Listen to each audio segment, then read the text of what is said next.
एक कथा, दुख और सुख। एक बहुत धनी सेठ जी थे। एक दिन वे बैठे थे कि भागती भागती परिचारिका उनके पास आए और कहने लगी, सेठ जी, वह 9 लाख रुपए वाला हार खो गया। सेठ जी बोले, अच्छा हुआ, भला हुआ। उस समय सेठ जी के पास उनका एक मित्र बैठा था। उसने सोचा कि बड़ा निश्चिंत है ये। लगभग आधा घंटा बीता होगा कि परिचारिका पनह आई। सेठ जी, वह हार मिल गया। सेठ जी ने कहा, अच्छा हुआ, भला हुआ। सेठ जी के मित्र ने प्रश्न किया, हे मित्र, जब 9 लाख का हार चला गया तब भी आपने कहा कि अच्छा हुआ, भला हुआ, और जब मिल गया तब भी आप कह रहे हैं कि अच्छा हुआ, भला हुआ। ऐसा क्यों? सेठ जी ने कहा, एक तो हार चला गया और ऊपर से क्या अपनी शांति भी चली जानी चाहिए? नहीं, जो हुआ, अच्छा हुआ, भला हुआ। एक दिन सब कुछ तो छोड़ना पड़ेगा, इसलिए अभी से थोड़ा थोड़ा छूट रहा है तो अंतिम में सरलता रहेगी।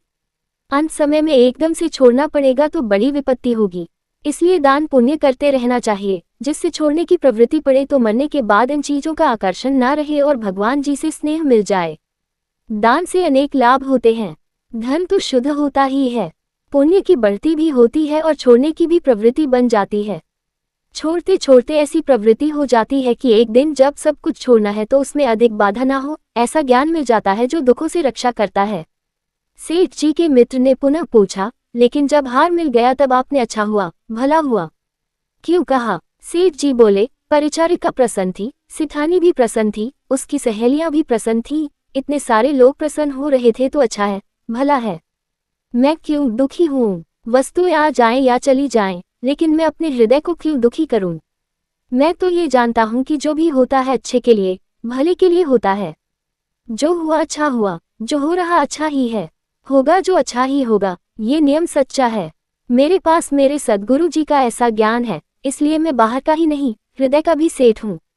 हृदय का सेठ वह आदमी माना जाता है जो दुख में दुखी ना हो तथा सुख में अहंकारी और लंपट ना हो। मृत्यु आ जाए तब भी उसको अनुभव होता है कि मेरी मृत्यु नहीं। जो मरता है वह मैं नहीं और जो मैं हूँ उसकी कभी मृत्यु नहीं होती। जीवन का उद्देश्य भी यही है कि मान अपमान आ जाए तो भी यह समझना चाहिए कि ये आने जाने वाली चीजें हैं, माया की हैं, दिखावटी हैं, अस्थायी हैं। स्थायी तो केवल एक ईश्वर है, परम आत्मा, परमात्मा है जो एकमात्र सत्य है, और वही मेरी आत्मा का अंतिम मिलन है। जिसकी समझ ऐसी है वह बड़ा सेठ है, महात्मा है, योगी है। वही बड़ा बुद्धिमान है क्योंकि उसने ज्ञान का दीपक जगमगा रहा है।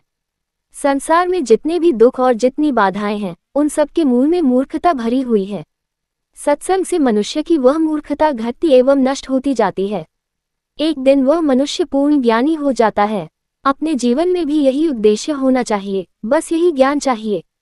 जय श्री राधे श्याम जी।